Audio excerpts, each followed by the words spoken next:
像你这种，说不定什么时候都没有像现在这么开心。叶星云，开心就好，不要动不动就蔑视什么的。也是一件让人开心的事情吗？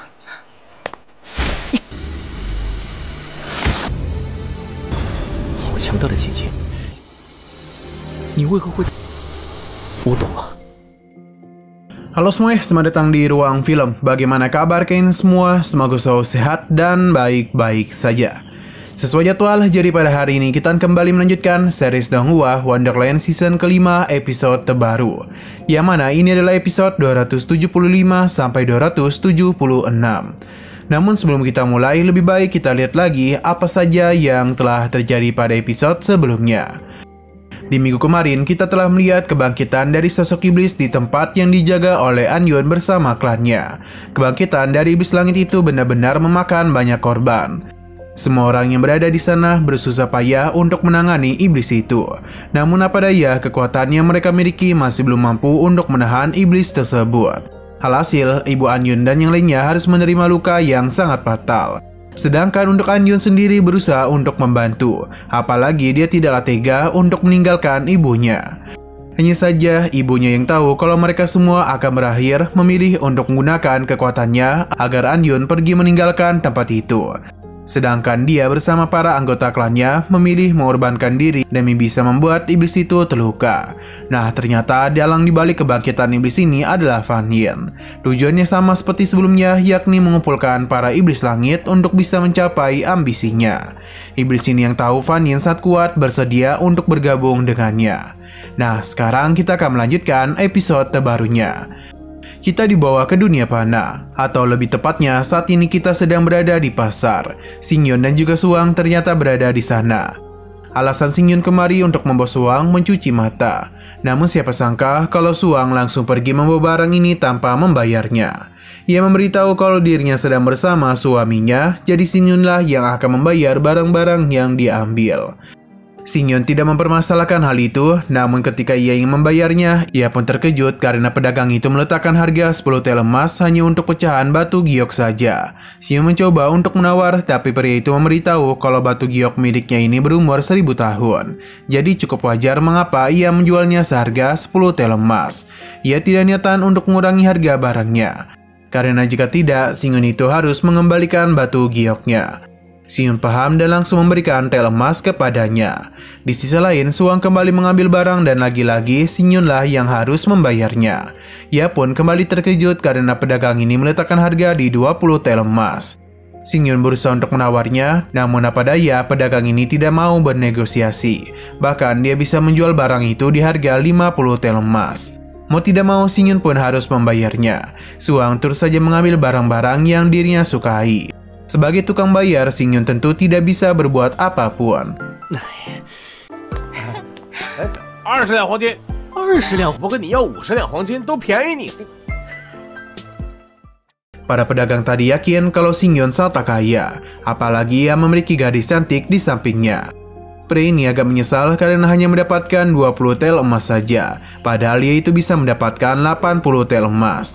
Temannya meminta untuk tidak serakah karena bagaimanapun 20 tel emas itu sudah setara dengan penghasilan mereka selama 10 tahun. Kembali kepada Xingyun, yang mana dia terus mengeluarkan banyak emas hanya untuk barang-barang yang diambil oleh Suang. Ia sampai pusing karena wanita itu tidak berhenti berbelanja. Bahkan sampai sore hari tiba, Suang belum kunjung berhenti. Xingyun meminta Suang untuk tidak boros karena meskipun dirinya kaya, tapi dia itu sudah menghabiskan total 600 tel emasnya. Suang hanya tertawa karena sebelumnya Xingyun mengatakan kalau emas hanyalah barang biasa.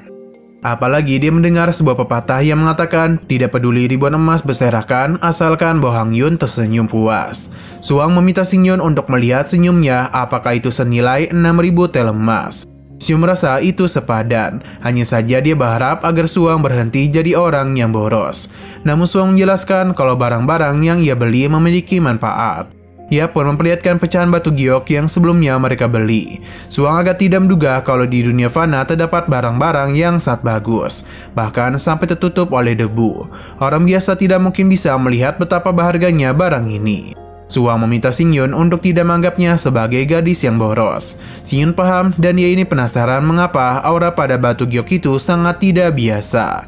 Ia pun penasaran sebenarnya apakah ini. Sayangnya Suang juga kurang tahu, namun dia yakin kalau itu adalah sebuah artefak dari zaman para dewa kuno. Seperti perhiasan magic yang ditinggalkan pada saat pengorbanan. 你看这是什么？西呀，宝玉蒙尘。这是 你还觉不觉得我是败家娘们儿？ 气非常不一般，究竟是什么来？ 这是一件神器。 Suang juga menjelaskan kalau ada sistem hukum yang mendobrak kekosongan pada batu giok itu. Suang juga tidak tahu nanti dirinya akan pergi kemana, namun yang pasti harta itu akan dia berikan kepada Xingyun. Tentu Xingyun kebingungan karena seharusnya Suang menyimpan harta itu untuk dirinya sendiri. Apalagi ini adalah artefak kuno. Suang menjelaskan kalau batu itu tidak terlalu berpengaruh kepadanya, sebab harta suci merupakan kelemahan dari para iblis. Ia meminta Xingyun menganggap hal itu sebagai tanda cinta antara mereka berdua. Xingyun hanya bisa terdiam saja dan bahkan tak bisa berkata-kata. Suang meminta Xingyun untuk menyimpannya sebab Xingyun adalah makhluk fana. Meskipun dia memiliki darah dewa dan juga tubuh abadi, namun ia masih bisa mati. Berbeda dan dirinya yang merupakan iblis langit. Xingyun paham dan menerima pemberian dari Suang. 世上古神物没有错，但是他对我定情信物，你就收拾自取灭亡吗？所以身体，但也随时有可能会死。 那好吧，我就收下了。 Entah kenapa Suang seketika saja melamun yang seakan-akan ia melihat sesuatu di atas langit itu. Xingyun menyadari hal ini dan penasaran mengenai apa yang dia pikirkan. Namun apa daya Suang tidak mau menjawab. Xingyun mencoba memaksanya tapi Suang tetap kukuh dan tidak mau memberitahunya. Xingyun seharusnya tahu kalau dia itu bakal mati, maka dirinya itu akan kembali merasakan kesepian. Suang mengakui kalau dia itu sangatlah bahagia bersamanya di dunia fana. Bahkan ia tidak pernah merasa sebahagia ini sejak puluhan ribu tahun yang lalu. Xingyun mempersilakannya bersenang-senang asalkan Suang tidak menghancurkan dunia ini. Suang pun hanya tertawa karena Xingyun tahu akan pikirannya. 像你这种，说不定什么时候都没有像现在这么开心。叶星云，开心就好，不要动不动就蔑视什么。 也是一件让人开心的事情吗？ Melihat ekspresi Xingyun yang terkejut membuat Suang tertawa puas. Sebab tadi itu dirinya ini hanyalah bercanda saja. Selain itu, dunia ini sangatlah menyenangkan, jadi tidak mungkin bagi Suang untuk menghancurkannya. Xingyun lega dan meminta Suang untuk tidak membuat lelucon seperti itu lagi. Namun saat juga sesuatu pun mulai terjadi kepada jiwa Xingyun. Suang penasaran mengapa jiwa Xingyun tiba-tiba saja gemetar. Xingyun memberitahu kalau dia memiliki firasat yang kuat. Sepertinya telah terjadi sesuatu kepada orang terdekatnya. Hanya saja dia penasaran apakah iblis bunga atau Anyun. Sebab hanya mereka berdua saja yang memiliki hubungan darah dengannya. Mendengar hal itu, Suang menanyakan apakah dia bisa merasakan keberadaan mereka. Sayangnya itu tak bisa Xingyun lakukan dan dengan begini dia akan sangat kesulitan untuk melakukan pencarian. Xingyun paham namun dia harus tetap melakukan pencarian karena mereka dalam bahaya. 我有一种强烈的预感，与我血脉相连之人，无法感知。 Suang meminta Xingyun untuk tetap tinggal di sini karena bagaimanapun dia itu sudah berjanji kepadanya untuk mengelilingi dunia manusia. Xingyun tidak bercanda dulu karena temannya sedang dalam bahaya. Maka karena itulah dia itu harus menyelamatkannya. Meskipun Xingyun tidak tahu sekarang mereka di mana, namun yang pasti dia akan terus melakukan pencarian. Suang kembali menahan Xingyun yang ingin meninggalkan kota ini. Xingyun mencoba memohon kepada Suang untuk membiarkan dirinya pergi. Bahkan dia itu juga mempersilahkan Suang untuk mengikuti dirinya.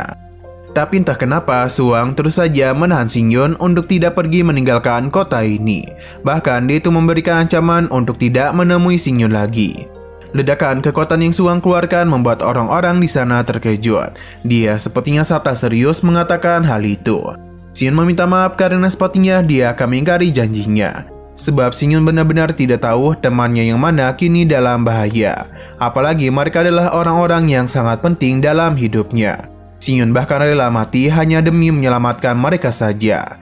Suang tidaklah peduli karena jika dia berani pergi meninggalkannya, maka Suang bisa menjamin akan ada banyak orang yang mati karenanya. Xingyun yakin kalau Suang tidak akan melakukan hal tersebut. Karena meskipun Suang sering mengatakan kata-kata kasar, tapi dia tidak mungkin melakukan tindakan keji ini.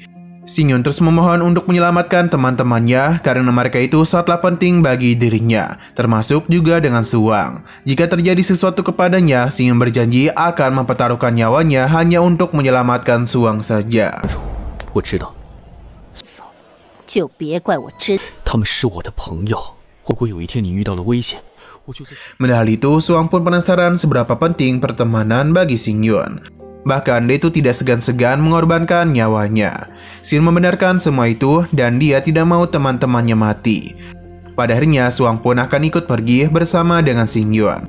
Namun dia meminta Singyun untuk berjanji kalau terjadi sesuatu yang besar, dia berharap Singyun lebih mengutamakan hidupnya. Karena jika dia sampai mati, maka dalam ribuan tahun lamanya, Suwang tidak akan pernah memaafkan Singyun. Singyun paham karena bagaimanapun dia ingin hidup puluhan ribu tahun seperti Suwang. Setelah pembicaraan itu, Singyun pun mengajak Suwang untuk pergi. Nah, ketika mereka hendak keluar dari kota, entah kenapa ada sebuah penghalang yang mengelilingi seluruh kota. Penghalang ini sangatlah kuat, bahkan akan sangat sulit bagi Singyun untuk menghancurkannya. Ia akhirnya sadar kalau ini semua adalah penghalang yang dibuat oleh Suwang. Pada awalnya, Singyun tidak tahu alasan Suwang melakukan hal itu. Sampai pada akhirnya dia pun tahu kalau Suwang berniat baik. Jadi ia pun berterima kasih kepadanya. Singyun pun kembali melanjutkan perjalanan.